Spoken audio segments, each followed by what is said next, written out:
చరిత్ర అనగానేమి, చరిత్ర పదం ఉద్భవం ఏంటి, చరిత్రలో పితామహులు ఎవరు? ఇక చూడండి, ఫాదర్ ఆఫ్ హిస్టరీ హెరిటోడస్ జనరల్గా, ఇతను రాసిన ప్రసిద్ధ గ్రంథం histories. Father of Indian history ఎవరు? మెగస్తనీస్, ఇతను రాసిన గ్రంథం indica. Father of modern Indian history ఎవరు? రాజా రామ్మోహన్ రాయ్. రాజా అనేది ఆయన బిరుదు, ఈయన పేరు అసలు పేరు రామ్మోహన్ రాయ్. ఓకేనా?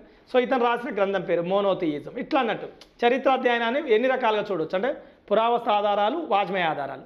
పురావస్తు ఆధారాలు అంటే ఏంది, వాజ్మయ ఆధారాలు అంటే ఏంది అంటే క్లోజ్డ్గా ఇచ్చే అంటే సంక్షిప్తంగా వాట్ ఈజ్ వాట్ అందించే ప్రయత్నం చేశారు. పురావస్తు ఆధారాలు అంటే ఇక్కడ ఉన్నాయి చూడండి. పురాతన మానవ సంస్కృతులు, వాటి జీవన విధానాలు. మానవ సంస్కృతి అంటే జనరల్గా ఏమొస్తుంది?